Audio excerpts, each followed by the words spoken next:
live from the J.C. Newman Cigar Studios and the Gurkha Cigar Studios in the great state of New Hampshire. Welcome to the Smokin Tabacco Show with your hosts, Matt Tobacco and Pat Chamberlain. Good evening, ladies and gentlemen. Welcome to another episode of the Smokin Tabacco Show. We're back after, it's been 2 weeks. Last week we were not on because it was the 2025 Premium Cigar Association Trade Show and Convention in New Orleans, Louisiana.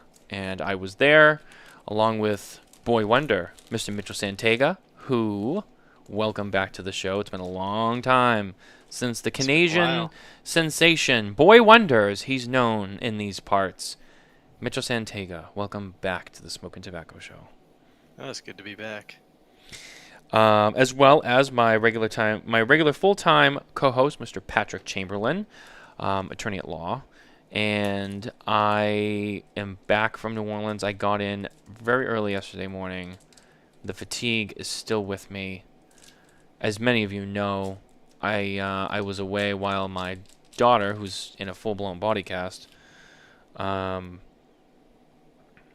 home alone with my wife. And so I immediately had to jump into duties with that. So it's been It's been no downtime still. Sorry, I'm just finishing up one thing really quickly as we get started here. We were a little bit early to the show tonight. Yeah, I am also very tired. Yeah, Mitchell, you didn't even leave. So Mitchell has to connect to get back to Canada from New Orleans, so he had to fly through. He went through Texas coming, but you went through Denver on the way back. So yeah. you sat in Denver until like what time last night? We were supposed to leave Denver at like Denver local time, I think around 7, maybe a little earlier. And I didn't leave until like 10:40. So I got home close to midnight, and my house is a slight disaster, and I had to do a lot of stuff because I also had to wake up this morning at 6 a.m. or 6:30 to go to a first aid course. So I think I got about like 3 hours of solid sleep. So I will be also going to bed nice and early tonight because I have work tomorrow. Yeah, you gotta get up and go do your thing. You gotta do your massaging. Which, by the way, after all the first few days, I got in late Wednesday night. My flight going was delayed by like 2 hours, so I didn't get to my hotel room until like 12:30, almost 1 a.m. By the time it was all said and done, and I got off the plane, I waited what felt like forever to get my bags. I don't know, down in Louisiana, they're I don't know, at that airport they were not super efficient. Maybe it's because it was so late. I don't know, but I was like, dude, I would just want to go to bed. Like, I got up at like 6 o'clock this morning. I've been traveling for the whole afternoon. I'm tired just thinking about it. Oh my god! And I finally get my bags, get to my room, and all that. And then the next day, Mitchell didn't get in until Friday night, so I had all of Thursday and most of Friday to do sightseeing and the whole touristy thing. So I did a lot of walking. I didn't really Uber too much. I Ubered a little bit, but I didn't Uber too much. I mostly walked everywhere. And by the time Saturday, after the first trade show day rolled around, I was exhausted and I was sore. And we got back to the hotel and I said, Mitchell, I need to use your services. And Mitchell's a massage therapist, and he worked my leg muscles, and I'll tell you, it helped. Thank God for that. So out of everything you did this past weekend, which you did a lot, and I appreciate it, I think that was probably the most important thing you did. Because if not, I was not going to be able to walk the floor the next day. Like, if you didn't do that, I would have been like, dude, I can't. Like, I can't move. I would have had to get a wheelchair. We were joking. We can rent those little electric wheelchairs, and we'll just power around in those. Yeah. So, but we made it. And that show floor was very wide this year. It was. I don't well, it know. was like long. It was very long. It was very long. It was, in Vegas, it was more of a square. and this year it was more of like an elongated rectangle. It was really far left to right, and it was only a few booths deep, like I think maybe like 4 rows deep, and then just like I don't even know how many rows. Talking about rows though, I don't know if they did this in previous trade shows, but they actually in the air had banner labels with the estimated kind of like numbers. Like usually they go Well, they had like the they had like the aisle number, so you had like the 1200 aisle, so all the booths that began with like like 1205 and like 1252, like all yeah. those booths were there, and then it was like So 1300 and then 1400 and then all the way down. I think it was like 1,000 to like 3,000 or something like that, or was it was 5? probably 5,000. I think. Yeah, so I Like mean, 5,000. was it that many? Yeah, I mean that was a big trade show floor. Now Vegas is like, yeah, it was a little bit more square. Yeah. This was very long. I mean, and the thing is, the action like was like a third of the way in to 2/3 of the way in. That was like the action. Everything outside of that was like your really small booths, your really small companies. Some of the companies were not. Some of it was like accessories. Some of it was like humidors. Some of it was like, I know like the blunt wrapper. There was a couple blunt wrapper booths there. Like they were like on the outskirts. So Was probably there? yeah, What? there was a couple. Yeah. There There's- was yeah, there was a they had one couple. last year. Yeah. But yeah, I'm just checking the floor plan right now. It started at 1,000, and then every aisle, it went up by increments of usually 100-ish, and it went all the way to like 5,000. Like I think the biggest number was like 4,950 or something like that. So it was long. It was very, very rectangular and long. But do you remember? Again, this is my third show, so I don't remember them putting up numbers up like that, so that you could kind of track where you are. I thought that was like really, really useful. I'm sure we'll get into a lot of good things that PCA did this year, but that one was vastly useful for me because I just was using their app. I would look up a company, and it would say their booth number, like whatever 1450 or 3600, and I would look up and I'd be like, okay, where am I? Okay, it says I'm at 24. Right is bigger, left is smaller, and I would just head in that direction. It was like super simple. Whereas previous times, I don't know, I felt like you'd be walking in an aisle, and then all of a sudden like the numbers would change, and like you'd be like, oh, this is where this is supposed to be, but it's not here. And I don't know, it felt pretty easy layout, and yeah, the numbers up top was awesome. I don't remember ever seeing that before. Yeah, I'm trying to remember if they had that, and if they did, then we're just fucking stupid. But Could be a venue thing. it could be. Well, yeah. I mean, they were PCA specific. Numbers. Like they had the PCA graphic on them and everything. Yeah. So they were Oh. PCAs, but I just don't know if they did. I feel like I don't recall. I see, don't think they did. the year you were Well, there. the year I went, at least. Like, I'm trying to. You know what, Mitchell? I feel like in my gut, all the years at the Venetian, they were not there. Yeah. Now, if I'm wrong, call it Mandela effect. I don't know. But part of me wants to say we did have them last year at they might the have been Las there, Vegas Convention yeah. Center. I feel like we might have had those last year at the Vegas Convention Center, because I also am like feeling very foggy in the back of my brain, that specifically being like, oh yeah, we added markers or whatever. And I feel like I remember hearing about it and thinking back, I feel like I'm picturing the floor now. The problem is I've done so many TPEs at the convention center that when I think to PCA last year, I keep picturing the TPE floor, but it was a different floor. So I'm like kind of getting the PCA floor in my mind again, and we might have had them last year. You know what it was? I think we had them last year, but part of me feels like they weren't up high. They were like on the ground. Yes, they might have had them on the show. Yeah, I like I said, I That's like the what I fact think it that is. they were. I like that they were up high, and I could like just look up. Well, because you anywhere could I see them from was, everywhere.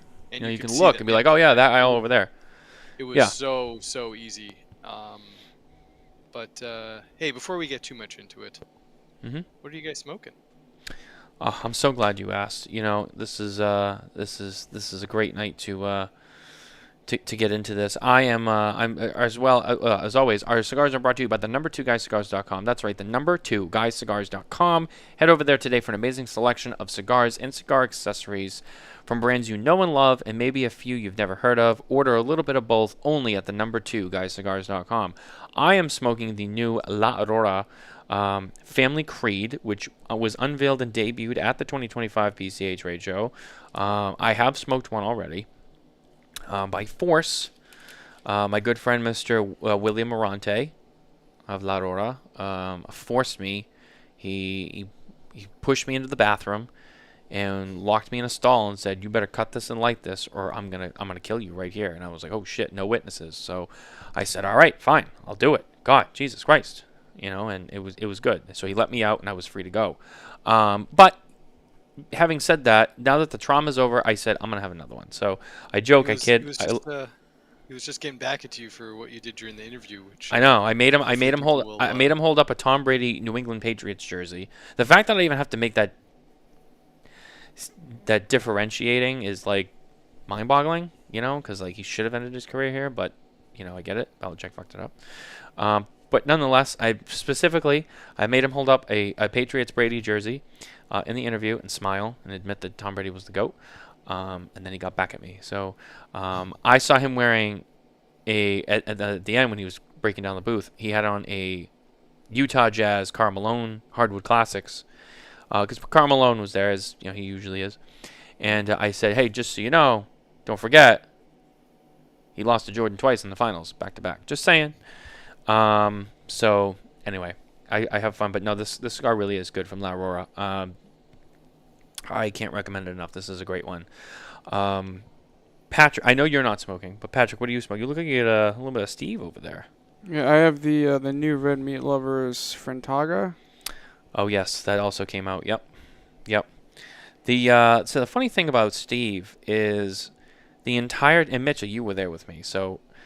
Yep. And I didn't tell you this at the time, but the entire time I did that interview, I don't know did you watch the interview with Steve yet? I didn't see the video. Okay. The entire time I was sitting next to him as he was going on, and he started. The couch was vibrating? No, actually, he didn't have a couch this year. He was at a desk. He was at a desk this year. I know. Wait.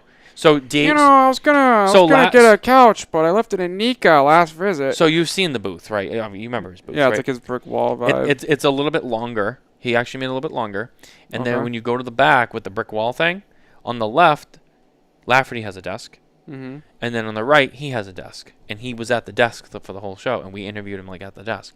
And I was like, wow, Steve, you're really moving up. And he's like, well, normally people see me, sitting on the couch, and it makes me look like this fat Jabba the Hutt guy. That's kind of, I figured I gotta get the desk, kind of break it up a little bit. And I'm like, oh, all right. Well, I'm like, hey, and just say the desk looks good, whatever. I mean, it's your booth. You do what you want. It worked. It did. It worked for him. It really did. But the whole time that he was talking, and that's a 23-minute interview, which we don't usually shoot nearly anywhere near that long, but I always let Steve have the longest interview because, let's face it, not only does he talk so damn much, he has so many products to get through, but also he's always, year after year after year, he's the number one most viewed trade show interview that we do. So I let Steve do whatever he wants. Other people, not so much. I try to keep it short, sweet, and I throttle it and we get out. But Steve, I mean, he can do whatever he wants. So the entire time he was talking, all I could think about was Pat doing the whole Steve whining impersonation, and it was there was a few times when I almost got lost in it, and I had to rope myself back in and be like, wait, what did he just say? And be like, oh yeah, that's right, we're talking about this. I was very distracted because of that, and it was tough because it was so, it's so spot on. And then when I was listening to him talk, I'm like, dude, it's so true. He's like, I forget what it was he was saying, but there was something he was talking about, when he was talking about the Duque, and he was like, I did this because all those other guys, right? They do in the year of whatever, and I thought it's so silly, right? So I'm gonna do one too, but I'm gonna do it in my way, where I'm kind of making fun of it, but it's my way of being like, oh, I'm gonna do a year of my thing. So like, fuck you guys, you know. And then the other thing he said that I thought was hilarious, and I'm sorry if anyone's offended by it, but I didn't say it, and I can't help but laugh just because it's Steve and the way he says it, and it's just I wasn't ready for it, and it just caught me off guard. But he was talking. Was it the Jubilee? One of the bigger cigars he has. The one that's got more of a Bellicoso head on it. Which one has Double wide Bellicoso. Yeah. Todos Los Dias. All right, the Todos Los Dias. So when he's talking about the Todos Los Dias, he's like, and I did it in the big ring gauge, but I did it with like that Bellicoso bullet head so that when it's in your mouth, you don't feel like a gay porn star. And I just remember going like, did he just fucking say that? Like, what? Swear to God, it's in the video. You can see it. And I was just like, I'm not even going to acknowledge it. I got to move on. Like, it's just like, holy shit. But, you know, that's Steve, man. He beats to his own drum, you know. He walks to his own beat. And Absolutely. Wow.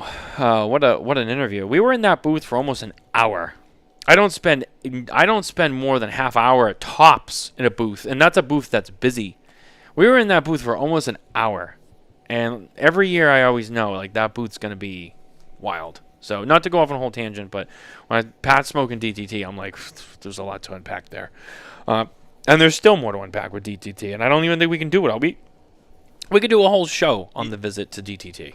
I mean, he did tease some stuff in the video, so He did. Go watch it.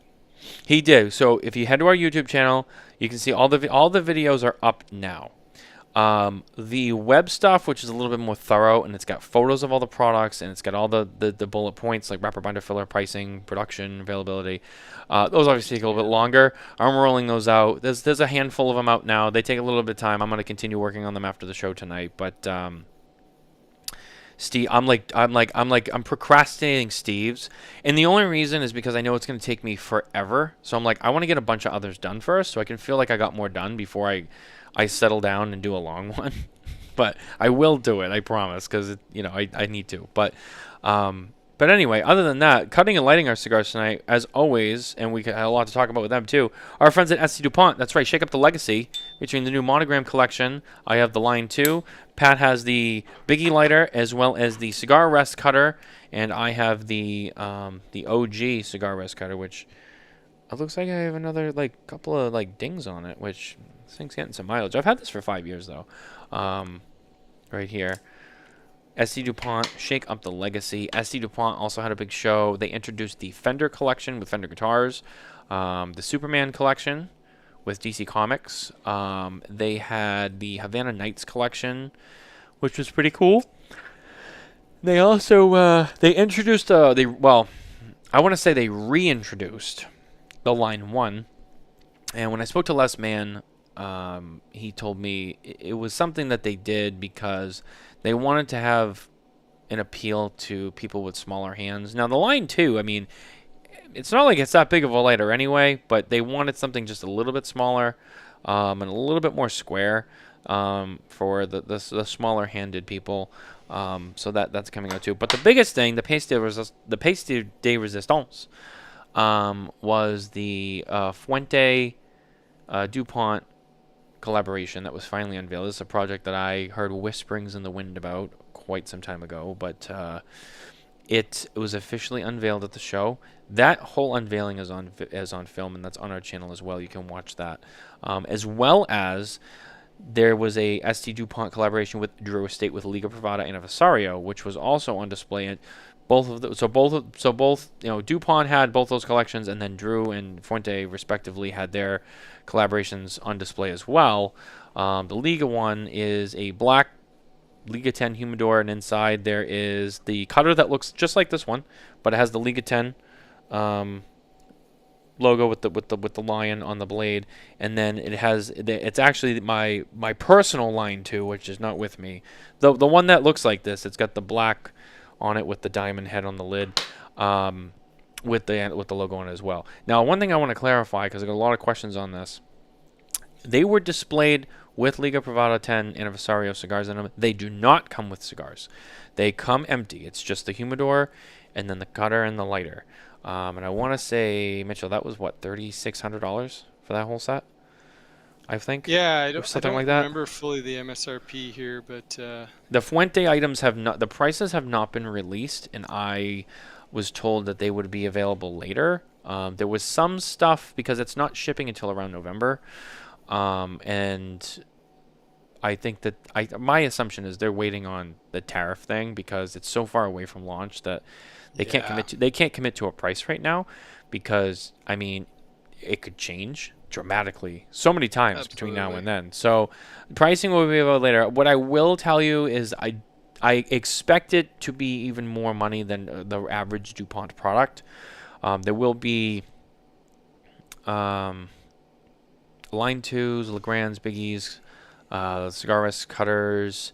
There is a Carlito bobblehead that is solid bronze. The head does bobble. And then there's also the, what do they call it? The Hoot Collection, which is kind of like a Legrand, but it's the ones that are like more elaborate and they're bigger and chunkier, and they have like more of like a statuesque feeling to them. And it'll sit on the base of the bobblehead. And I was told that there's only going to be 88 of them made worldwide. So very limited and not cheap at all. So that's happening. And is there a significance to the number 88? It could be, and I forget if there was, but off the top of my head, I don't know. Why did you think there might be? I wouldn't know what it is. Oh, okay. I didn't know if maybe, because then maybe that would have sparked it, but I don't think so. I mean, maybe. I mean, you know them. Everything has a meaning. Well, that's why I was wondering. Yeah, I'm sure I don't there's know. an intent behind it.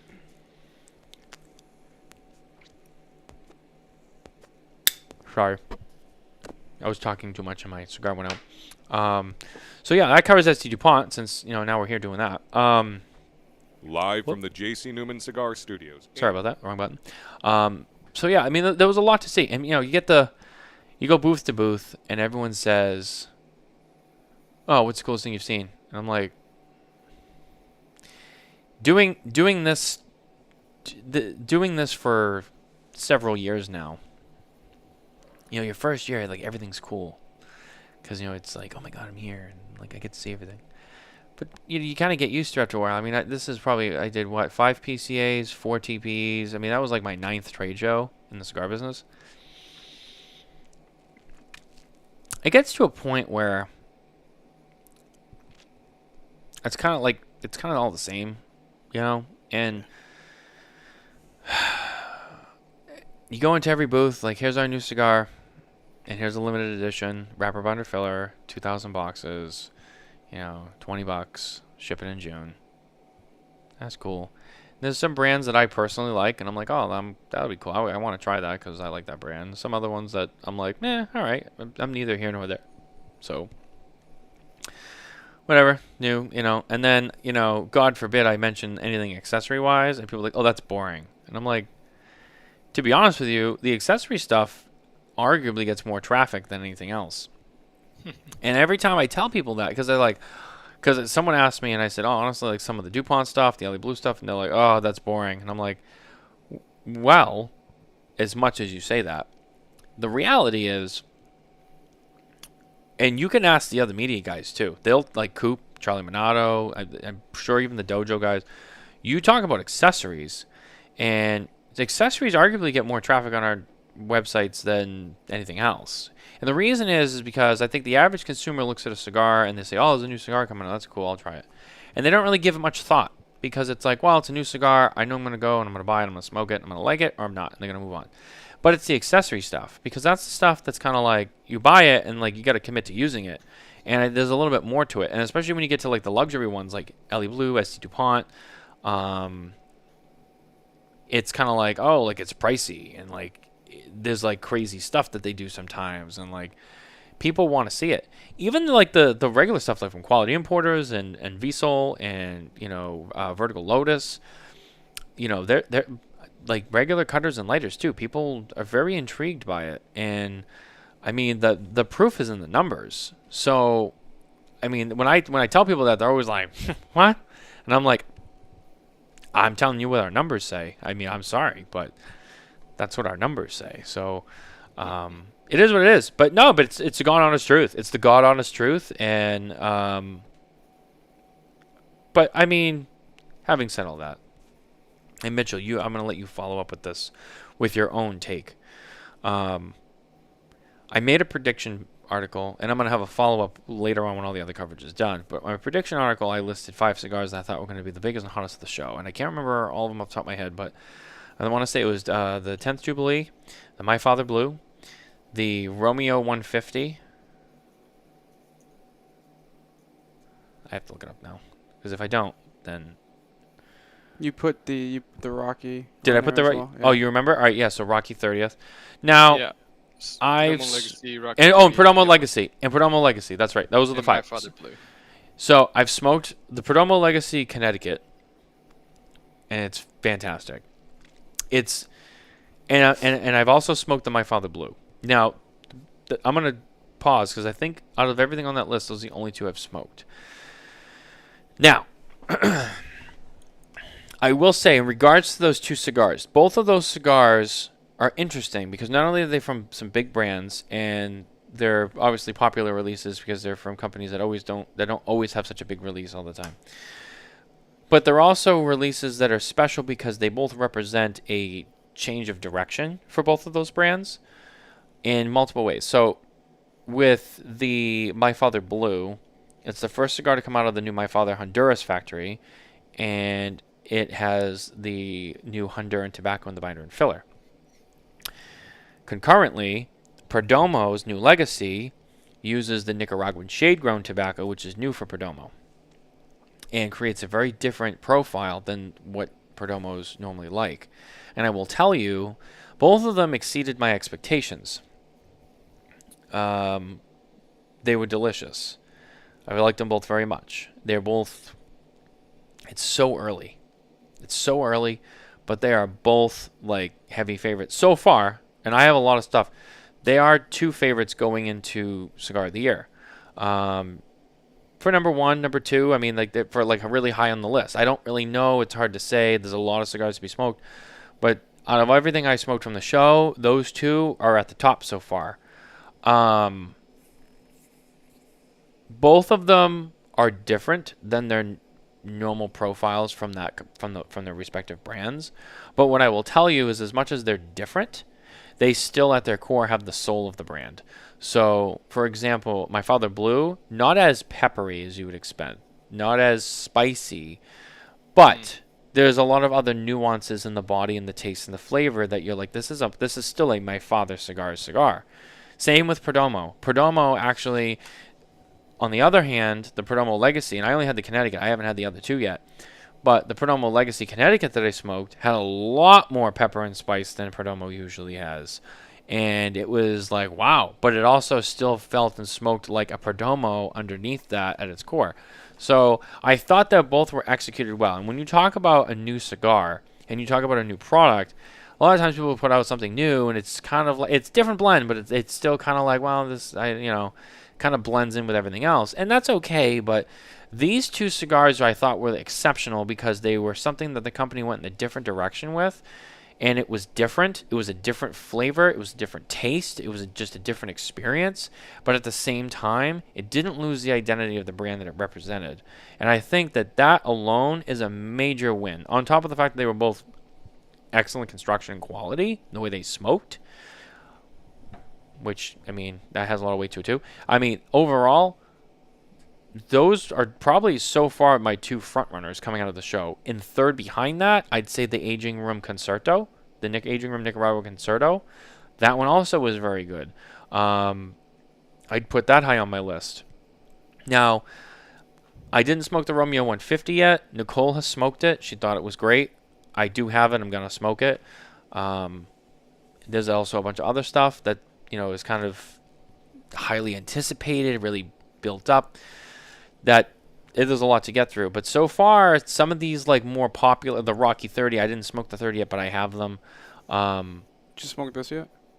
Now you have that, and I haven't smoked it either. Tonka, yeah. Yeah, I have not smoked that yet either. But so far, everything that was like, oh, this is like a big release, like it's been good. So taking a small little sample, and again, all I can change, a small little sample I'm excited and hopeful that at least our list, but hopefully for everyone else's list, because it's all kind of the same, are very competitive this year, and that there's a lot of good cigars. And as much as it makes our job harder to make a list, I'm excited that the fact that there's a lot of good cigars coming out. So we'll see how it goes, but that's my early take on that subject. And Mitchell, I'll let you kind of follow. I know you haven't smoked anything because you're not really smoking, but I'll let you kind of follow up with at least what you saw and kind of the vibe you were getting around the show, what you thought was kind of already a success.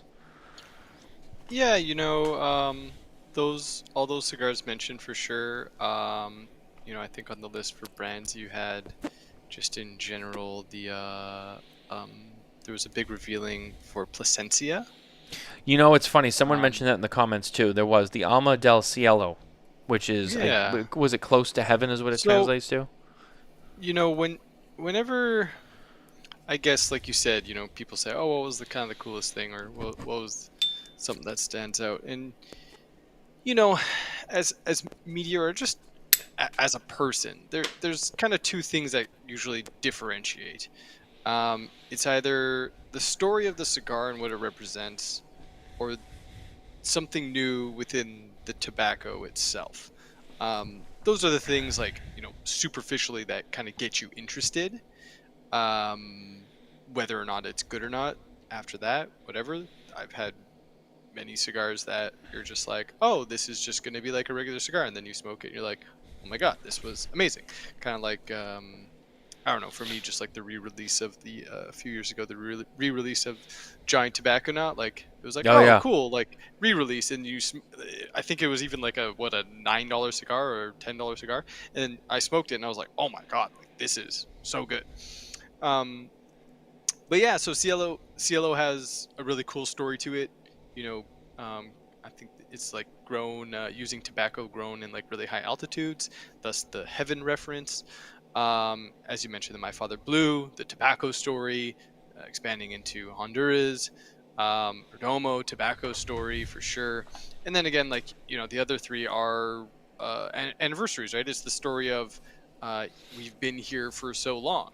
On the surface, though, I'd say, like, packaging wise, I guess, because again, I can really only go off of looks. I thought I wasn't really blown away by any of those five. I actually was kind of like underwhelmed by the 150th Romeo. Like, they really just stuck with the classic, like, white and yellow. Like, they really didn't, like, that was on brand, but I didn't feel like it was like extraordinary. I want to address this question in a second too, just as a clarification. Perdomo Legacy, it looked very Perdomo. It was just right on brand. It absolutely looked right on brand. The My Father Blue, they use like kind of like a nice baby blue, so that was kind of like interesting. And the Rocky Patel 30th, I think we had talked about it a bit. Like, I think the one with the higher production, because they're kind of putting out two different versions. Which one? The Rocky Patel 30th anniversary. Oh, that's right. There are two. There's two different versions. There's one that's going to be, I think, a little bit more available, and I think there's one that's going to be a little bit more limited. But the Rocky 30th, both of them are limited production, and they're one and done runs. That's according to Rocky. Yeah. When they're done, they're done. But one of them is more limited. Yes. But yeah. Outside of that, I think one of the like standout, slightly different things, for me, it just like really caught my attention. And you smoked one on the floor, was the Asylum Split Personality. Oh yeah, it was. That was cool. I forgot about that one. That one was interesting. Yeah, it was pretty amazing just walking by the booth and having this distinct aroma of banana caramel, and it was so. It wasn't. Sometimes when you smell an infused or altered cigar, it's like you want to, like, you almost want to like get away from it because it's just so smelly. Like, this was like really balanced. Like, you almost were like, oh, what is that? Like, it almost brought you into it even more. So I thought that was actually a really, really cool release by Asylum. that, just because of the way the premium cigar media goes, we tend not to really give light to too many cigars like that. But I thought it was a really cool cool kind of thing, and the aromas were awesome. And you smoked one on the floor, and you seemed to enjoy it. You pretty much smoked the whole thing. So, I'm sure you could talk more about that. But unless you want to address some of these questions, I do really quick, just before we get too ahead of ourselves. I want to make sure I include all of this. Yeah, absolutely. We will be doing reviews on all the new stuff. That is true. And I want to go back, and a guest had said, if you only smoke 2 cigars, how could they not be at the top of your list? Well, so when I say that, and if I understand what you mean by that question, I think for what I mean is when I smoked them, it kind of it told me like, all right, I would consider this for the list because I could easily be 90 plus. Yeah, like 90 plus. Just smoking them already, I'm like these could be 90 plus, and they would place high on the list. If I had smoked them and I didn't think they were great, I'd be like, I'm not considering them for the list at all because I didn't think they were that great. So I'm pretty sure that's what you meant by that, because even only smoking like 2 or 3, I've smoked a little bit more, but not a lot. But I've smoked at least a solid heavy handful, right? But those 2 stick out to me the most. And those I would definitely already, like, I'm not already putting the list together. It's way too early in the season for that. But smoking those are like, okay, these are 2 cigars that would probably score over 90, and they're fantastic, and that's going to put them very high on my list. Now, there are some cigars at the show that I could get into and be like, very underwhelming, or have burn issues, or like, this profile is just not really hitting it for me. It's flat, it's one-dimensional. That might be and again, the rest of everyone will smoke them, and we'll go through it. But I could easily look at it and say, well, I don't even know if I would put this on my list. I just don't think it's going to perform very well. Because there's enough. Look, there's how many cigars get released in a year? Like 600 cigars. When you actually add up every release in every brand in every size that's available in. Yep. So it adds up, and you make a list of 25 of them. So there's enough cigars to make a list, but so you can easily smoke 10 cigars and be like, no. But these cigars, I mean, first smoke, they exceeded every category, of quality, consistency, complexity, construction, burn type, the draw, the ash, the how even it did it burn, the flavor, the taste, exceeded everything. So that's kind of how I can look at those 2 and say like, well, they're on my list. And how I could look at some others and be like, you know what? Even though I've only smoked 10 cigars, these 3 are probably not going to be on the list because they're just not really cutting it for me. And again, everything like that's going to get revisited, reviewed later on down the line. So, and things can change. We've had this discussion before, there's been cigars that I've liked and others haven't, and vice versa, where it was like, oh my God, you smoked that? Oh, I didn't think it was that great. And then 6 months down the line, and I revisited it, and it's actually great. It's going to be on my list. Like that happened with Coop. I don't know if you remember that, but Yeah. Like when Saka Khan came out and Paladin de Saka, I smoked them in my Coop. These are going to be list contenders. And he was like, I don't think so. These are, and I'm like, all right. And then it was like, and he'll admit it because he has publicly acknowledged, and he's like, he smoked it like 6 months later. He was like, yeah, you were right. These actually age good. And I was like, I told you. So they can definitely come. So they can change. My point is they can change, and and it can go the other way too. I could smoke my Father Blue now and be like, wow, this was great, and then I could get them after they ship and be like, what happened? So it's 100%. Again, that's why I say like a snapshot, like early snapshot based on that little sampling. It's like, wow, this is where I'm at. So how it changes down the line through the year remains to be seen, and I think that's fair. But I think that what he meant by that is if you've only smoked 2 cigars, obviously they're going to be the top 2 on your list, but the trade show doesn't mark the beginning of 2025's list. Like Matt and I have smoked a lot of cigars so far this season, and the comment he's making, yes. Yeah, so yes. The 2 that he smoked at the trade show marks top contenders for what we've already been smoking this year. Yes, that too. And basically, I'm kind of going by just off of what comes out of the trade show from this conversation. Pat is right. There are other cigars that have been released that will count for this year, but they had nothing to do with the show. because then they were probably at the show, but they were already out. So But it's what irrelevant. you're saying is, out of what we've smoked so far this year, Yeah. the two at the show are contenders amongst Either the pack. irregardless of either way, those two stand out the most for me. They are very, very good. And I do tell people when they hit the store shelves, run and go get them, because you should try them for yourself, especially if you're fans of those brands specifically. I think you'll be in for a nice surprise. You may like it, you may hate it, but it's different. But I think they both capture the soul of their brands. Getting into some more stuff. Let me scan through some of these comments here. I just want to make sure we stay on top of here. While you get through that, I'd like to like kind of talk about an interesting thing that happened at the trade show again, because I haven't been able to kind of sample a lot of stuff. It was like a lot of visual or what people are doing within like marketing.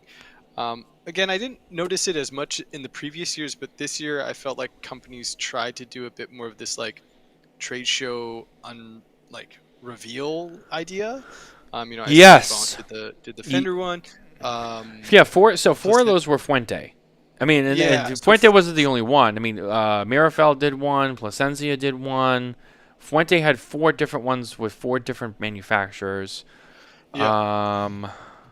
So I'd say Perdomo did theirs with the Legacy. I'd say technically, out of like a lot of them, we didn't attend every single one of them, but you kind of like hear things in terms of like cheer, or you're walking by them, because we have to cover other stuff. And sometimes, although it's fun to be there as it's happening, it's sometimes like, unless you're doing something live, it doesn't actually add any value to the way we cover the show, because we can just go by later when no one's there and grab pictures of it, and then we're going to write the article later that day or later that week. So whether we're at the release or not, unless we want to get live footage and post it right away, it actually doesn't really matter. But I felt like the Legacy, there were a lot of people there.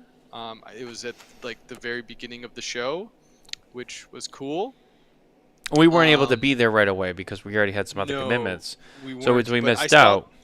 I saw the crowd. It was a big crowd.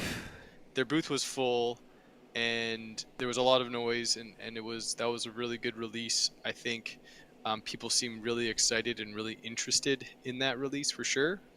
And again, I think Plasencia, they always have a massive booth, and I think they always have a really big crowd that comes around. They're just such a, they're becoming this kind of, I don't know if I can call them legacy. They've been making cigars for other people for so long, but they've only been making. Oh, Mitchell froze. Did I freeze? Yeah. Your video's frozen, but I hear your audio. Oh, you're kind of coming back now. I think you're all right. Mitchell?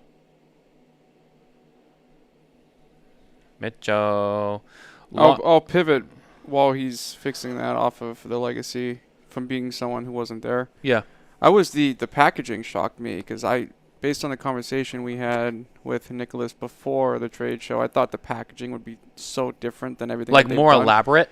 Yeah, and it's very good packaging. I agree. But to me, when I saw the picture of it, I thought it was the 30th quickly when I was going through, because the details are different, but the big picture looks the same, like the color scheme and the gold. So yeah, I was expecting different packaging.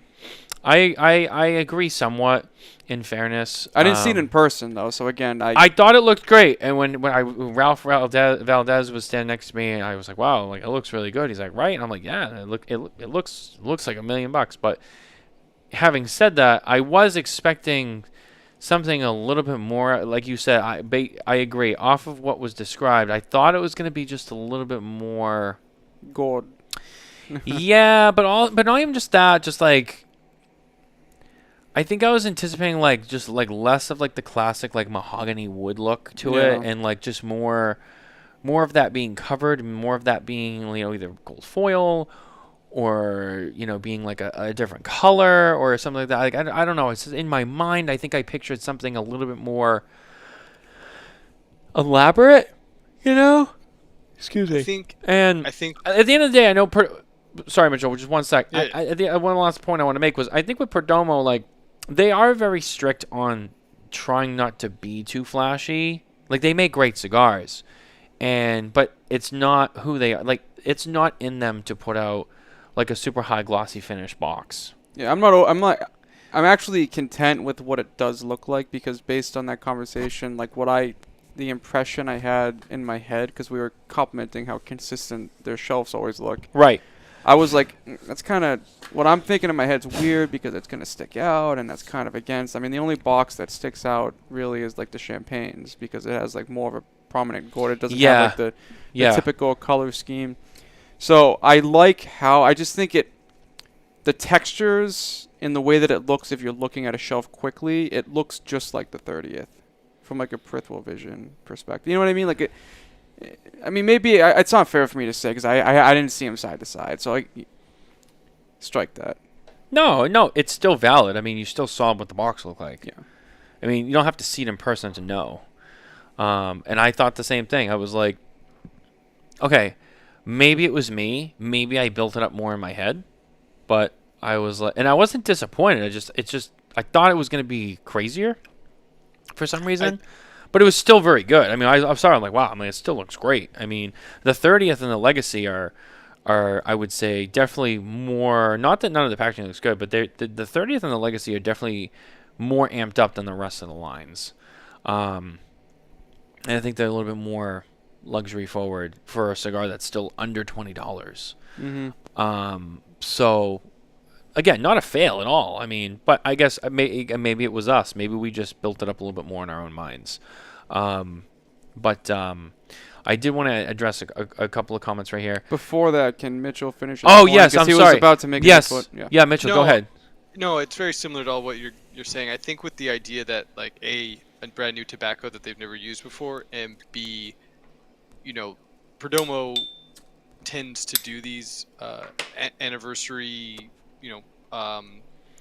regular production anniversary, 10th anniversary, 20th anniversary, 30th anniversary, and again, it was like this new, Legacy being its own new brand. I think those two things, like mentally, we were kind of again automatically saying like, oh, it's going to be a whole new look to the Perdomo band, and it's going to be like a whole it's going to be the Legacy but at the same time, it being Legacy, you kind of have to almost pay homage to everything that came before it, and it makes more sense actually, to make it not the same but similar. And to be fair, Pat, at first when I was starting to take pictures, I did get confused, and I took pictures of the 30th, and I was like, he did. Oh, I'm taking pictures of the 30th. I got to take pictures of the Legacy, because they were right beside each other, and I thought there was Vitola extensions, but again, I was on the camera just snapping really quick. I wasn't actually looking at it, but being non-specific about it, I did notice. But again, that is the consistency of Perdomo. They do have an overarching theme that they want to go with, and like you mentioned on the shelves, they tend to look very cohesive, not like some brands go totally opposite, where every single new or some companies go totally opposite, where every single new brand is like a totally different looking cigar, and it's like you have this brand and it's totally different. We were talking about Saka, like Sin Compromiso looks totally different to Red Meat Lovers, looks totally different to Micarita, right? Like you can drastically differentiate them on a shelf, but they're all Dunbarton Tobacco and Trust. Right. But yes, go ahead with this. I can start if you want, as I used to do reviews in my own personal. You know what? Why don't you two pick this up, because you review a lot more than I do. In the end, personally, bias is impossible to avoid. And at the end of the day, a review isn't necessarily meant to be 100% unbiased. Me being a person, I have bias. You as a reviewer can try your best to come in with non-bias, but the way I look at it is most people smoke cigars with the band on. They smoke with bias, and your personal experience with that bias is not right or wrong. And that's how I look at reviews. Whether you get a 50 or whether you get a 95, the review, you can't say that's wrong. It's my personal experience. And again, Matt, if it was, say for example, the list, I would have given the 30th Maduro number one. You guys more it's a team thing.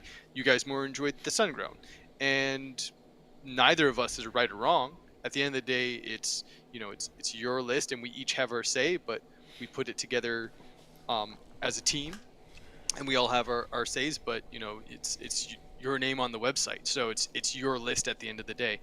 And I think people sometimes they're like, oh, whatever, this is a bias, that's a bias. And, you try not to have things like whether they're a sponsor or not work into that, because that has really nothing to do with the smoking experience. Those biases you try to keep out of it, but bias exists. And you will naturally, as a reviewer, tend to like certain cigars more than others. But as you do it more and more, you learn that yeah, sometimes you go into something, you're like, oh man, I'm not like super excited to review this, and then you review it and you're like, wow, I had like a very pleasant experience. What I'd say I'd had that with I don't know, it wasn't one of my first reviews, but I hadn't had great experiences with large ring gauge cigars, and I had smoked the All Saints Colorado huge, and I gave it like a 90 or a 91, and I was like, again, going into it, I was like, it's a 60 ring gauge, blah, blah, blah, blah, but I really enjoyed it, and it got a good score. So Yeah. when people bring up that whole bias thing, I say everyone who smokes has bias, and a review is a singular thing, and we try to, doing multiple cigars, we try to maybe get a better view of the whole cigar instead of just like one single cigar. But yeah, that's what I kind of see as like bias, is that it's part of every person, and every person who reviews is going to have it. But when you have your criteria, you follow your criteria, and a good cigar is a good cigar. But I just want to make sorry, I just want to address something. So I just realized I'm not getting any of the Facebook comments on the feed, and I don't know why. And I don't even know how to fix that. I'm only seeing YouTube comments, but there are Facebook comments, and I just opened the Facebook feed, so it only starts me kind of off where you start. Like, it doesn't show me all of them, which is kind of annoying. So I can only see like from this point forward what's on Facebook. So I will try to look at those and read them if there's anything. Just so you guys know, if anyone's been commenting on Facebook, I have not been ignoring you. I literally did not see them on the broadcasting thing, because I have a strip that has it has them real time. It's only showing me the YouTube comments, and I'm not seeing comments from anywhere else. So I do apologize about that. I just kind of I'm like, where's all the Facebook comments? And then I'm like, oh shit, there they are. Don't know why that's happening, but I will look into that. So just so everyone who on Facebook is aware. But anyway, sorry, didn't mean to get in between that whole thing. No, yeah. What about for you, Pat? I know you've been doing a lot more reviews recently. Like, how do you see, or do you try to like mitigate as much as humanly possible about bias? I guess for me, one of the things I did was I would try my best to read nothing about the cigar before reviewing it. Like, whether that be what the wrapper, binder, filler is. I guess that would be the only thing I personally did to try to go in with as little bias as possible, negative or positive. Yeah, so I agree that eliminating bias is impossible to do. There's always an implicit bias towards any product that you review. I review in a weird way. I mean, I kind of told Matt a little bit about how it works, especially with the EPC cigar that we gave a high review of recently. I do a number sheet, and each cigar is out of 400 points because I go by 0.25 when I'm striking for whatever the issue is, and I break it up into, construction, aroma, looks, performance. And throughout the cigar, I'll go 1 to 4, and I will put a number down as I'm smoking, and those are minus deductions. So I rarely ever know what a cigar is going to get until I do the math at the end when I smoke all 3 samples and do the averages out. Obviously, you know how many times you strike something, so you can get kind of a feel. But there's been times that the bias comes after. Like, I'll do the math and I'll get the final number and I'll be like, shit, like, this is the number the cigar got, But But that's the way that I do it, just to eliminate bias. Because a lot of the time, I think people make their decision at the end of, not saying that we do it, but people that I've spoken to that do reviews, You're right. even for not cigars, just products in general. At the end, they give like a total review based on like notes that they took. Yeah. I think depending on your experience, you can kind of influence that final number. So the way that I do it, it's if I had a tight draw in the beginning of the cigar, but then it fixed itself quickly, and at the end of it, you kind of forget about that tight draw. I don't, because it's marked down once I notice Right. it. So, and I don't look at the blend either. The blend information, the factory. I mean, obviously, if you know what the brand is, you know the factory. But the blend, I don't do that till the end, because I don't want to know what tobacco's in the cigar when I'm smoking it. Yeah, you try to be as blind and neutral as possible. Yeah. And then when you're already done, and that has already been scored, then you kind of like pull the mask off. Yeah. Like, And oh, then there's shit. times you know what it is. Like, I mean, like the Endura, like we know it's Cameron wrapper. Like, there's no hiding that, right? Yeah. But if it's a cigar that I'm not familiar with, I won't look into it at all. I do all the informative stuff after I get the actual performance review done. Right. Right. But there is typically bias with any review. But I think good reviewers are good at turning that off and doing as unbiased as a review as possible. Now, one of the thing. Sorry, I'm like trying to keep. I'm trying to keep an eye on the Facebook comment feed too. There's we a comment up there. Yeah, we attendance. had a comment on here too. This was going to be the next thing I was going to bring up. How was attendance? So this was probably the busiest show I've been to in the 5 PCAs that I've done. This was probably the busiest. Now I know that there's people. I know Nicholas Perdomo was watching. Jay Davis is watching. I think Brian Higgins was watching. Diggins Brian was watching.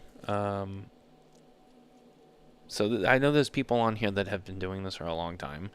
So I'd love to hear their feedback. And I don't remember the attendance numbers, but from what I remember, I'm pretty sure the number of registrations was higher this year than last year. But So I don't. went to the media thing. Oh, that's right. You went to the media thing. Yeah. So Yeah. fill me in on that, because you know all that information. Yeah, so I'm not going to be able to say off exact numbers, but Mhm. both on the case of exhibitors and attendees, there were more signups and theoretically more badges. They kind of like broke down, how many like badges there were assigned equivalent to how many stores, and on all fronts, every single number was up for the entire show. So, and yeah, I would say that I Oh, felt Jay that. commented. Jay told us. So last year was 5,100 badges. This year was just under 6,000. Yeah. So Yeah. there you go. Those are total numbers. It was a yeah, very busy definitely. show. I mean, that day 1 was busy. Okay. Day 2, slammed. I mean, Yeah. me and Mitchell couldn't even walk into a booth. And then day 3, The- it dropped off. And it was not, I mean, it wasn't bad, but it was a lot easier to finish our coverage. Day 1, not so bad. Day 2 was tough. Day 2, we probably got the least amount of video interviews, just because of how busy Yeah. people were. It was more like, let's just get our wrapper binder filler photos and get out. We'll come back. Yeah. But yeah, it was, you could tell there was a lot more people there this year. Yeah. Day 2, the first 4 to 5 hours were like we felt like we couldn't get anything done. Yeah. But yeah, and honestly, day 3 wasn't as much of a ghost town as it has been in the past, in my Yes. opinion. Yes. I felt like there was still a lot of companies doing like sales, having meetings. It wasn't like you looked around and there was just nobody around, and companies at the last 2-3 hours were just twiddling their thumbs. Like, I was roaming around the last 2 hours, kind of just getting last minute photos, and I was going into booths, and they were sitting down with some clients and still getting sales done. Definitely that last hour, yeah, people are starting to break down and put stuff away, but yeah, I felt like overall all 3 days attendance was stronger, and again, just based off of a feeling, and then obviously numbers wise, as Jay mentioned, it seems to be on the paper as well, a little bit stronger. And in general, I don't think. Last year, I heard it a couple times where people were saying this was a really good show, or this was like the best show in 3 years. Just again, feeling wise, I feel like I heard people say this was the best show in the last 5 years. Multiple people say that. I'll be honest with you. I did not hear one negative complaint about this show. Yeah. Now, I'm not saying that nobody complained about anything, but I did not hear one negative complaint about the show. Everyone was happy with location, the show itself, the floor layout, location of like the trade show, the convention center to the hotels. I didn't hear one go, oh, like this part sucked, or like I didn't hear one negative comment, not one negative comment. There's enough places to eat. People loved the food. Everyone was going somewhere. I ate more oysters this past weekend than I eat oysters when I go out, from time to time. I live in New England, but I think I ate more oysters this weekend than I probably have collectively the rest of the times in my life. It was fantastic. The food was just off the chain. Me and Mitchell thought it would be best to try as much of the local cuisine as possible because, we'd both never been to New Orleans. So we tried the jambalayas and the etouffee and the charbroiled oysters and, all that stuff. The black and red fish, tons of, I've had shrimp, but not how they do it. There was a lot of cool stuff that they had, and it was gator? All delicious. I had gator before, but I ate more gator when I was there. I'm trying to think what else. I think the only thing I did not eat that's like a big staple was gumbo. I don't know. We didn't have any of that gumbo. Yeah. We didn't, but I had everything else, and everything else was. There wasn't one thing I was like, man, I didn't like this. So as an eater, and I've always said like I like to eat. So when I go to these new places, it's like, oh, what do they have for food? I didn't have anything where I was like, ugh, I don't like that. Everything I was like, damn, that's what this is. I'm like, this is good. So again. Just everything about it. There was no issues with the trade show. I heard some criticism about once the show ended for the day, the staff was quick to get people to get out. Like there wasn't a lot of... I didn't feel that. We were on the floor all 3 days. We were on the floor past 6 o'clock. Well, 4 o'clock the last day, and I didn't feel like I was like at like a Red Sox game with like, all right, time to go. Let's go. Get out. Like. Yeah. At the end of the day, like sometimes you're wrapping up conversations and stuff, and I think I left 20 minutes after the end time every day. Actually the last day I left almost an hour after because I just I was caught up with people. Last day was I didn't feel that, but I think, not saying it didn't happen. Well, I wasn't there. And I'm not saying it didn't happen. That's just what I heard. Yeah, I saw. I think what they did. So what I saw was. They had kind of security walk the floor at that time. Security was kind of just like reminding people like, hey, let's get moving. Partly, I guess, because, obviously for trade show employees, like people who work for the convention center, they don't want to be there till 9 at night. They've been there all day just like us, and whether it's unionized or not, I'm sure they're having to pay them overtime for every extra minute. So, as a union employee, I love overtime. Yeah, let that meter run, baby. I didn't feel too much pressure, but I definitely noticed a presence of them walking around, kind of just letting people know, like, hey, it's time to go. We were pretty good about it. Like I said, we were 15, 20 minutes a few days, but last day we were quite a while. And no one ever came up to us and was like, hey, you got to get off the show. But there was definitely a presence there. Walking around, letting people know, like, hey, let's wrap it up here. Was there any conversation from PCA about how they're doing Vegas again? And yes. 7 and 8, and then back to... Yes. So next year we'll be in New Orleans in 2026. 2027 and 2028 will be in Las Vegas. 2029 and 2030 will be back in New Orleans. Which venue in Vegas? Do we know that? I think I convention think center. Oh no, actually no. based You off said it's not the convention Well, they must center. know if, No, if they I are think telling I think people it is Vegas. convention center. I think that's what they said. Okay, because I thought Jay actually. will confirm, but Yeah, I'm pretty sure it's Jay can convention confirm that, but I thought I actually heard someone say it might not be convention center. I thought I heard a rumor it might not be at Fountain Blue. Center. Oh, I heard that rumor, and I don't remember where I heard it from. But I heard a rumor it might be Fountain Blue.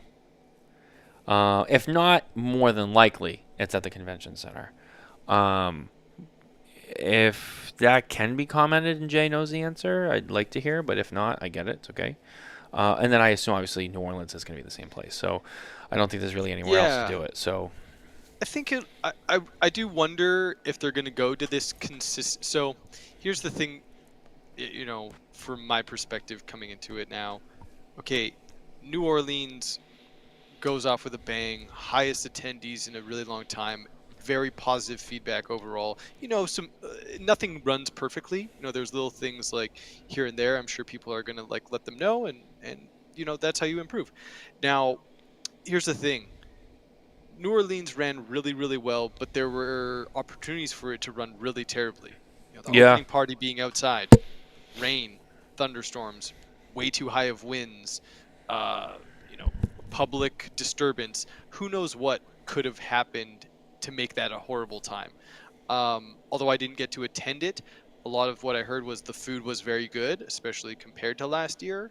The drink availability, because we had Buffalo Trace this year as a sponsor, I heard the drinks were very good and not just 2 beers and a vodka.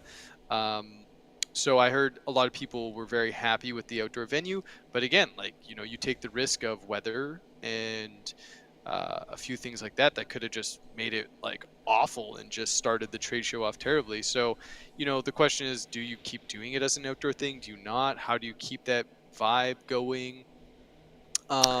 So Jay, so not to cut you off, but Jay has Okay. clarified information.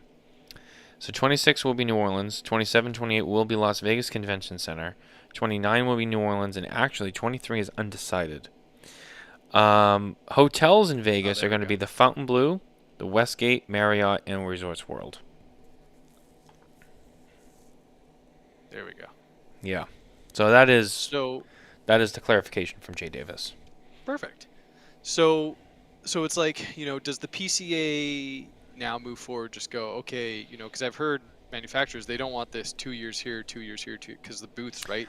Well, it costs money to bring it, back and forth. Yeah. Right? But it's Vegas offers something that, it's very different there. You can smoke inside so many places. It's very one area. You have lots of places to smoke, and there's lots of food, and they can handle us. And New Orleans was amazing this year, but like I said, we could walk outside. The weather was perfect. There was no rain. The wind was bearable. Again, if it was like a trade show and all 4 days it rained, Manning's would have been, unable to smoke. Cuban crafters would have been unable to smoke. Half the people there were outside, right? So I'll tell you this much. the opening party would have been unable to smoke. Walking would have been terrible. In all the years of doing it in Vegas, and then doing my first one in New Orleans, I was in bed every night by 12:30, and I barely drank. Every I was in Vegas, 2 a.m. I don't want to say shit faced. I don't get shit faced, but I definitely go to sleep well because I have a good buzz as I fall asleep. So there is something to be said about that. And one of the manufacturers I spoke to said, well, how do you feel about the show? And he was like, well, it was really good. We're much busier. We did really well. And he said to me specifically, I felt like you didn't get all the people coming to Vegas to party who then walked the floor just being a tire kicker. People came here to buy and do business, and they were serious about it. And I said, that's interesting. Yeah, but so that's my only concern with New Orleans shows moving forward is that it was overall really amazing, but there was a lot of things that are slightly out of the control of the PCA that could have gone wrong to make it not the most pleasurable show, and how and if they can mitigate those possibilities in the future. I don't know if it's possible or not, but those are just my Jay said comments. Mr. Santiago, we do have tents for a number of the events as backup. Oh, there you go. So There you go. again, maybe the tents would be totally fine and people would be feeling totally. I great think with as the long tents. as people have a go to congregate amongst the industry and not like with the public, like if you know, I think that's what people like to like go out after hours and get together with our own people and just be able to like socialize and catch up. Because remember, a lot of the times, everyone's down in their own factories, everyone's down in their own store. So this is like the only time of the year when everyone gets to like commingle with everybody and catch up and be like, oh shit, like how you doing? What are you doing? You know, the amount of times I went into a booth, especially the big booths, and I saw principals in each other's booths. I mean, it was a lot. But I think that it's because hey, I mean, we know that they talk to each other and they do stuff and they have business with each other, whatever that is.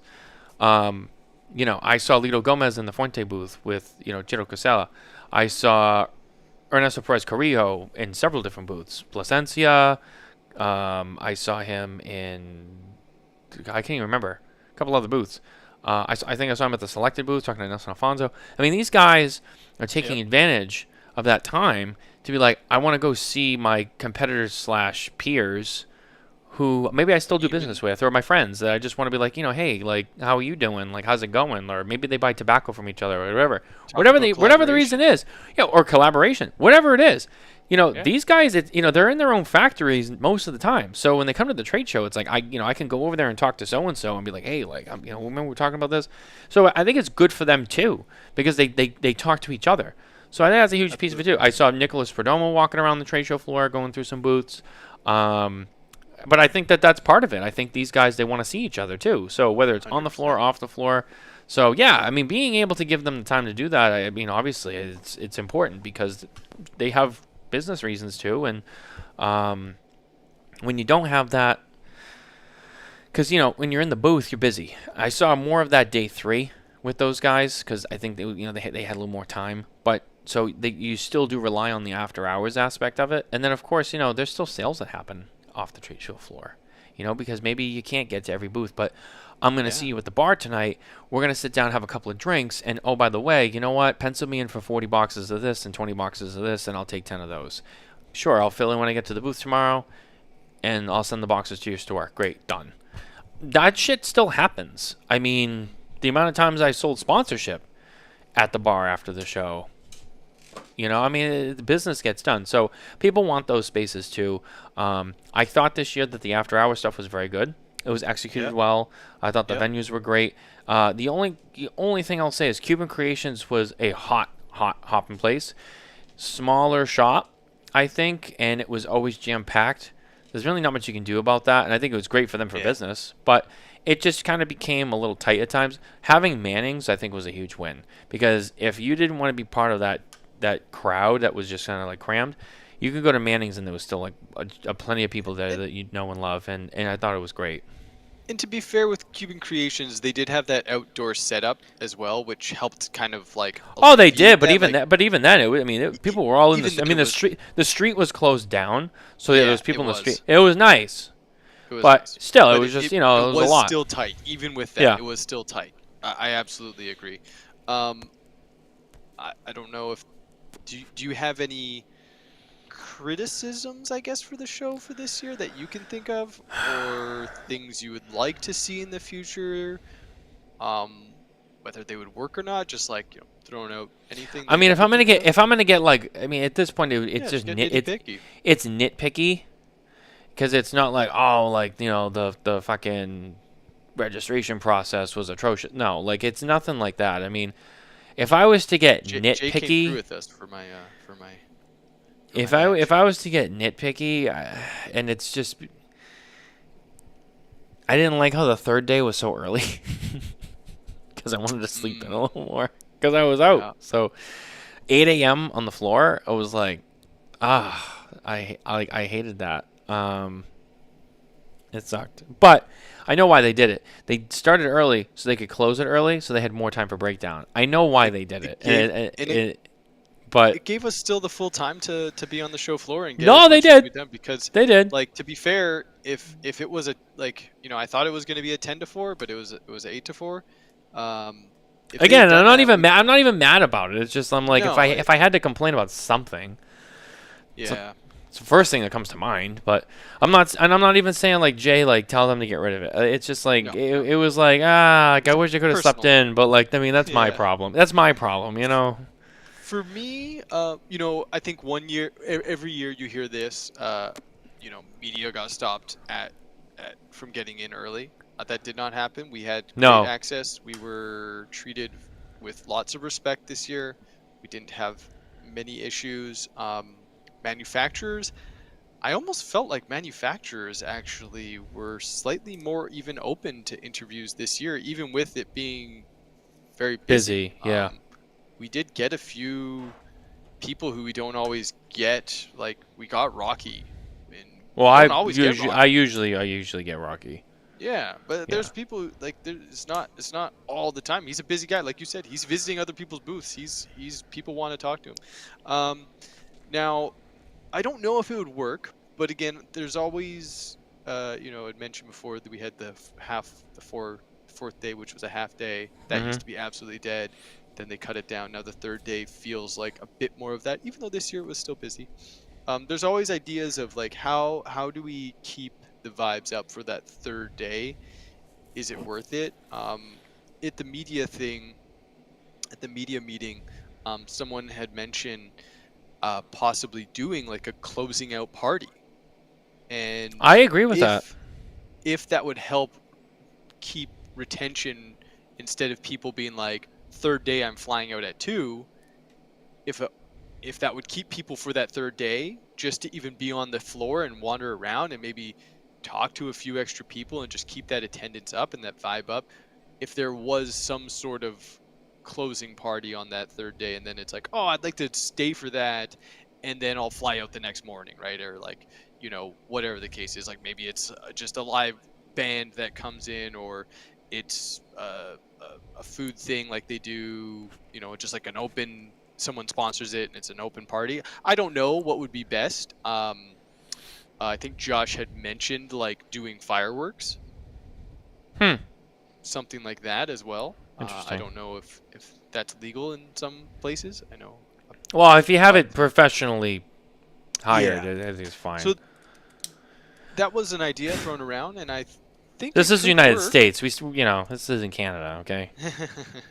Yeah, we do professional fireworks up here, but yeah, I thought that was a good idea, and again, I think it helps. It could help keep up the momentum of that third day a little bit more, and then also give, like, the manufacturers, they have to like tear down for 2 or 3 or 4 hours, and it kind of gives them something to look forward to after tearing down, and to be like, hey, like let's go celebrate together, like our final hurrah all together at this closing party with a handful of manufacturers, Yeah. and a handful of retailers, and at least from a media perspective, I think most media stay to the very bitter end, if not an extra few days. Well, we do because we And, need every minute we can get. Exactly. So, and I think that would be an interesting option. I really don't know if retailers would stay for that or not, or if it would just be manufacturers and media. Like I don't know. Yeah, I like the idea. Just because I like events and stuff at the trade show, and I think it works. I think the only thing is some people don't care about a party. You'd have to give them a reason to want to stay for the party. Maybe there's an exclusive launch or something. I don't know. Yeah. It's something could be done, but Yeah, and regardless, I'm not against the idea either. and like, here's the thing: is it's not going to be as many people there as the opening party. So it's like, Yeah. do you plan for there to be just as many people and then it look kind of dead, or do you just say like, oh, it's going to be a first come first serve? We're just doing 500 people or whatever the case is, like 250. Once that's capped, no one else is coming in. I don't know. I don't know logistically what would be the best, but like you said, there does have to be some sort of pull more than just a party, whether it be some exclusive release, a live band. I knew you'd laugh. Yeah, I don't know. Sorry, Pat. It's not you. It's not you. Off camera. Yeah, something. It was an inside joke. It was just I puke. guess you weren't there, but I went. I went. Did you do any of the pre-event things? Like, did you see the hand rolled or did you see any of that? 'Cause Yes. we haven't really. Yes, I did. Okay. So I was in attendance for about half of Friday. I wasn't able to do a lot of stuff because there was a few other things I had to do outside of the convention center, and then I had to go get you. So I did see the hand roll thing. I did see I keep saying president. I saw the governor of Louisiana make his speech, which was cool. And I was sitting with Jay and his wife and his brother for both of those events. And I remember when the governor of Louisiana was done speaking, I leaned over to Jay and I was like, wow, that's... And not also to mention that he also cut and lit a cigar. Well, he didn't just show up and be like, oh, thank you for coming to my state. Like, he came and was like, yo, like... I fucking love cigars, so, like, thank God you guys came here, because, like, this is badass. And he cut and lit a cigar, and he pumped everybody up. And I was like, I remember, Jay knows, I looked over, I was like, Jay, like, that is the fucking message we need to send. And he was like, yeah. Like, I'm like, look at that, like, that's, and I said to him, I go, that's an image. And I got a photo of him, like, lighting his cigar, and I remember I leaned the camera over to Jay, and he just went, yeah. So it was cool. I mean, he spoke. It was a good little speech, and he was like, from what I hear, there's more people here than there were in Las Vegas, and he's like, and this and that, it's great that you guys, you came at a great time, great weather, you get to experience our city and all of our great food, and we're happy to have you here, like, in this community, and just a lot of great stuff. But I'll never forget the thing he said last was, he was like, you get to come and experience our food, and he's like, and if you leave hungry and you leave thirsty, that's your own damn fault. And I was like, yep, yeah. Let me tell you, I did not leave hungry or thirsty. Man. I did not. No. My backpack, I brought home like about 20 beignets, so that I could eat over the next 2 days with Nicole. As I promised, I'd bring some home. So I do. They're all in a big Ziploc bag up in my kitchen. But yeah, back to the hand-rolled thing. So hand-rolled was about Julio Eiroa, and a little bit more broadly, the Eiroa family in Honduras. And Pete Johnson had said very publicly many times that one of his biggest regrets with the original hand-rolled documentary was that they never were able to get the Honduras and the Eiroas as a part of that, which any cigar historian will tell you, I think, is a very quintessential part of the history of cigars, especially outside of Cuba. So this was kind of their way of being like, we're going to do a whole episode just on them. And I honestly, I think outside of the original documentary, I've seen the Newman one. I saw parts of the one that they showed off for Pete, and they had the Garcias in it and all that last year, and that was really good too, because I really like those guys. But I said this to Pete, I think this was probably the best one you guys did. I mean, that is a really important story, and so we saw about 50 minutes of it, 45 minutes of it. I think we were supposed to see the whole hour, but I think it got cut short because of the governor coming. But we saw a lot of it. It wasn't like a 20-minute little clip. Like, we saw a good 45, 50 minutes of it, and it was really good.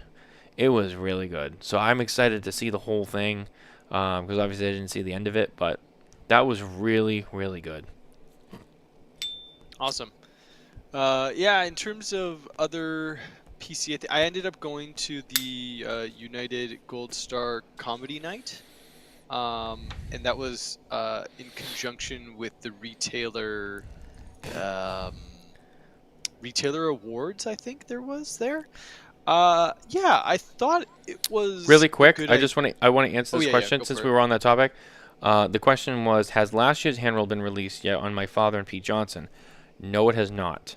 And I don't want. I've heard why, but I don't want to comment because I don't know. I don't know how public the information is, and I never want to be the one to let it out.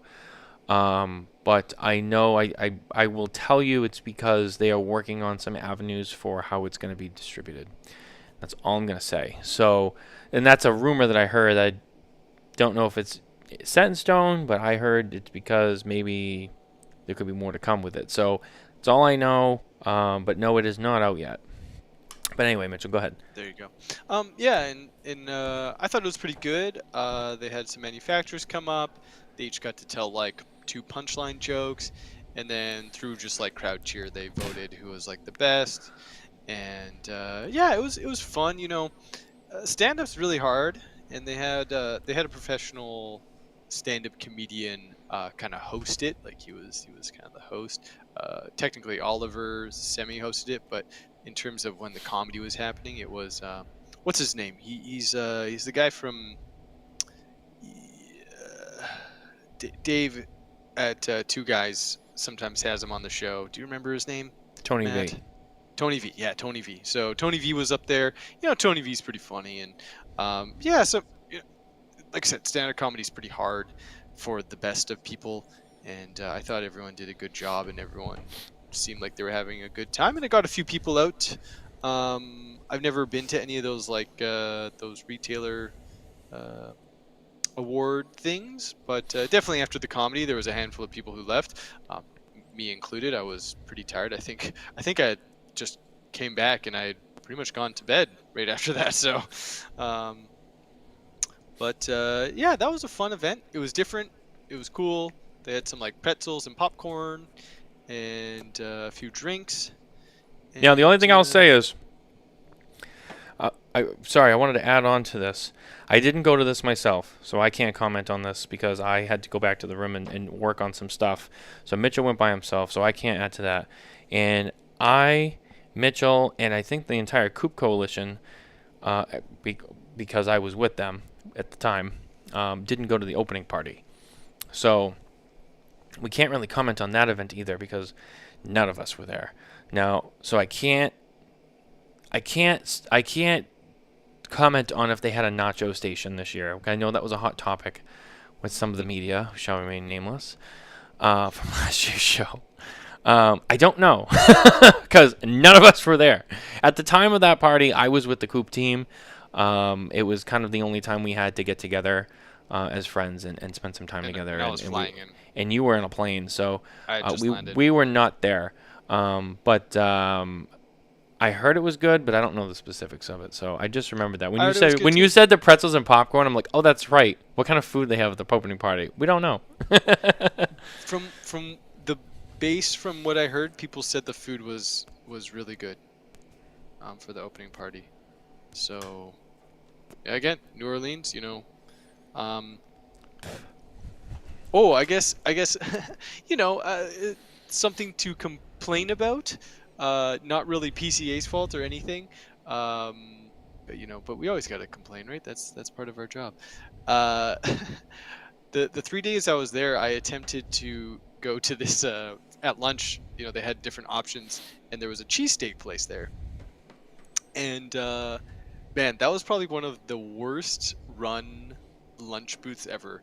I ended up going to almost every single lunch booth because, you know, 3 days you want to try different stuff, and every single other lunch booth was run very smoothly. You line up, you know, they ask you what you want, they start, you know, they put it together, and you go up and you pay. And then there's like a little lineup, takes 2 seconds. There was like a seafood kind of like Asian style, like they did like Korean, either shrimp and chicken. There was like hot dogs and burgers, there was a po' boy station, there was the cheesesteak station, there was a barbecue station, and they all seemed to run very smoothly, except this cheesesteak station was the worst thing run ever. The first day I went up, me and Matt both went up, we paid for our cheesesteak, and whatever, they were like, yeah, you want this, blah, blah, blah, and we'd come up, and I was just standing in line. Matt went to go get some other food.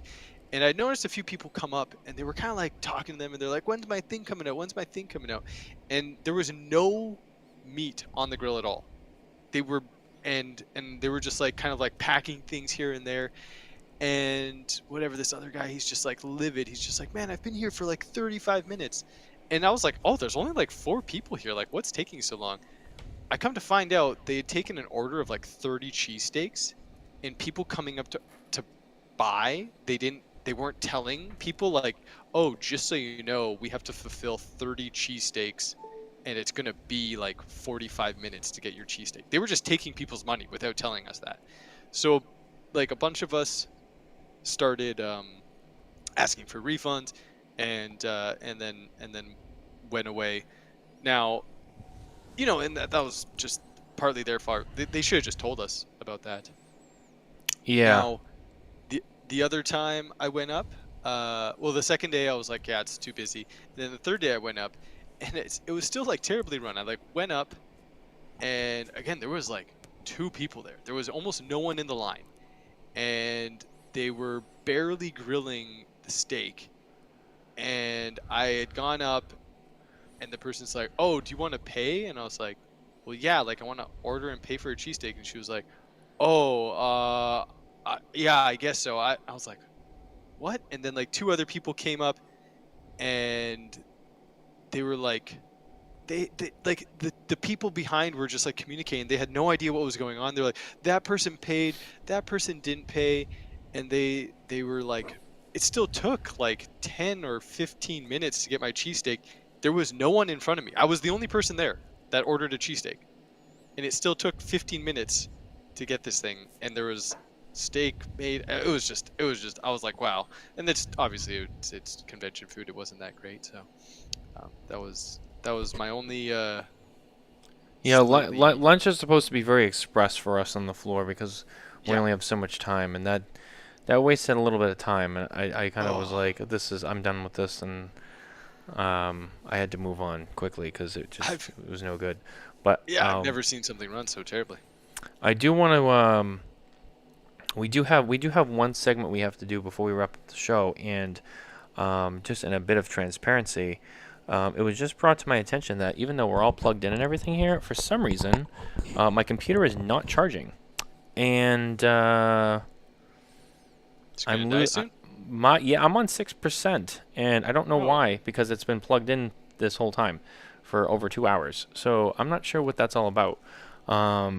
So my worry is that I lose this when it hits 0, because even though it's plugged in, I'm like, are we just gonna lose it? Because I don't know. Is the power bar on? The power bar is on. It's recognizing. It says battery is not charging, but it says power source power adapter. But I'm also like, I don't really want to roll the dice and find out that for sure the power adapter is just going to take over when that hits 0. So I know we're on borrowed time. Now we have a few minutes, but I just want to make sure we at least get this in before we lose it. So we probably have a good 5, maybe 10 minutes left tops. But that means it is time once again for our Perdomo trivia segment of the show, which Pat will obviously pick up for us here.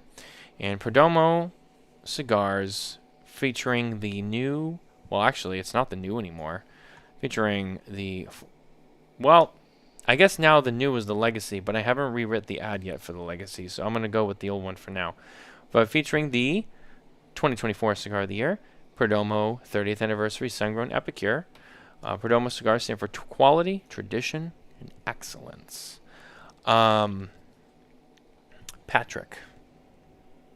Patty, P-Man, I'm going to let you grill Mitchell this week because he hasn't gotten to do this and he probably won't get to do it very much. So, and also Mitchell will surprise you with his intellect. We'll see. He's quite crafty with his information. We'll see.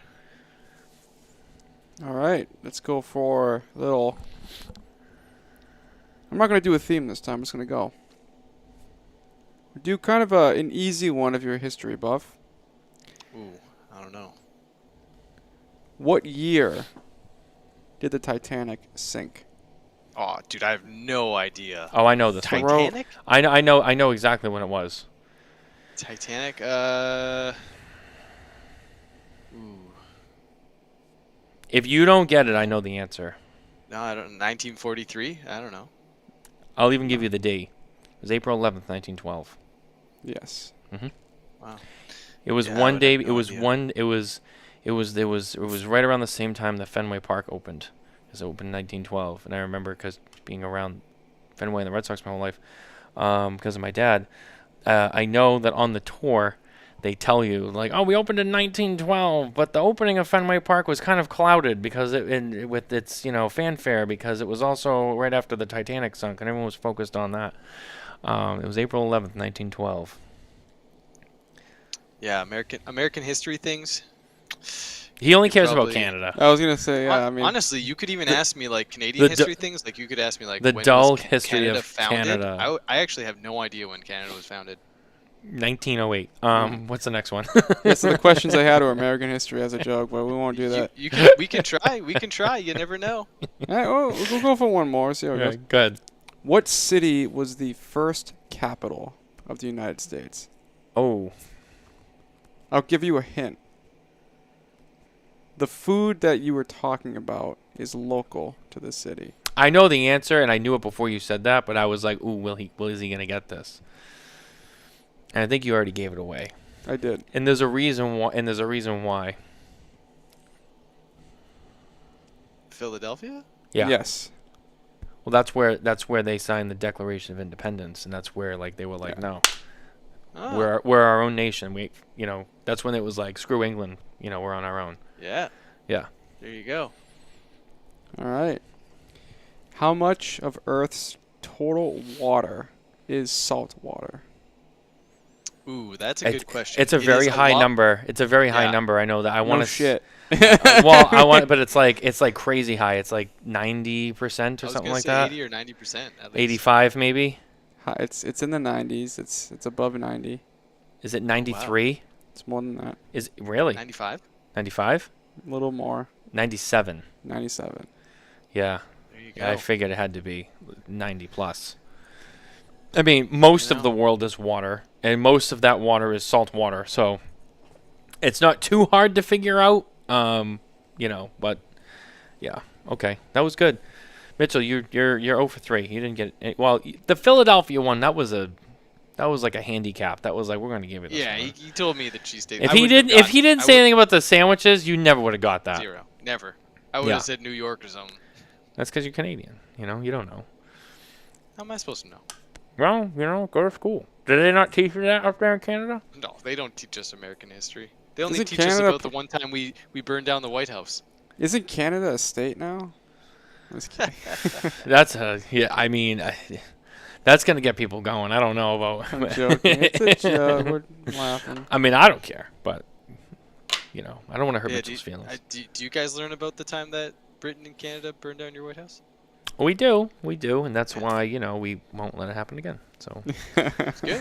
I don't think we plan to do it FAFO. ever again.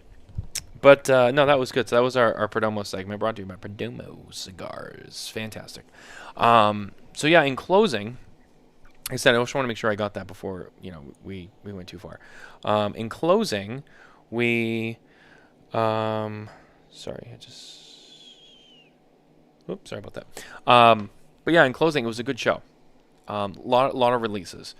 I can tell you that the most releases probably came from Arturo Fuente, who had, I want to say, collectively a whopping 11 new products that they showed. Dunbarton Tobacco and Trust, who had 8, roughly 8 or 9, I think, that Steve had. Pete Johnson had probably like 7 or so. There was a lot there. Counting cigars only, not like accessories and other stuff. Like cigar manufacturers, cigar releases. Plasencia had 1. My father had 3. Trying to think. Altadas had 3. Technically, you look at Forged. I think each one of the brands had 1. I think. Yeah, they usually So, try to do 1. I There's think a technically good Room amount 101 had there. 2. Technically, they had 2. They had the Humidor and they had the Johnny 10.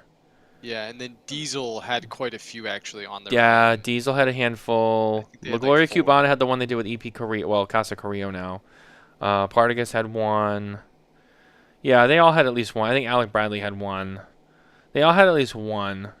Altadas had 3. Drew Estate had 1. And then they had 2 if you count the Humidor. But the new Deadwood Dominicana cigar, that was really 1. And then Davidoff had they were showing off basically the 10th anniversary Avo Synchro. They had the 10th anniversary of the Davidoff Escorio. They didn't really. They had the small little thing for Zeno. Camacho has a limited edition coming out, and I think that's it for them. So they had a handful. So yeah, I mean, there was a lot. I mean, when you look across the board, you start adding them up. There was a lot. J.C. Newman had a handful. They had the 135th anniversary humidor. They were showing off the Tampa Smokers. They had that other new cigar. Off to on the left hand side there, on the side of the booth, going like away towards the DTT. That's coming out, and I think they were also showing off the new Angel Cuesta that they're doing. So they had a handful. Rocky had 2. Gurkha had a lot too. Gurkha had the Fat Boy, the Volition, the Dragonfly. Yep. There was one more I think that Snake. they had. They had the Year of the Snake. So they had a bunch. AJ Fernandez had 2, 3. So yeah, I mean, everybody on the average, there was more than one release at almost every booth. So, good show. And not only there was a lot of releases, but people bought them. I mean, Espinoza had a bunch. Yeah, CLE Espinosa had a lot. bunch. JRE had 2, I think. One of them was the, was it the 80th? Was it 80th or 85th? I can't remember. For Julio Aroa. Is it the 80th? I think it's the 85th. I think it's the 85th. Yeah. And then I think they had one other Aladino.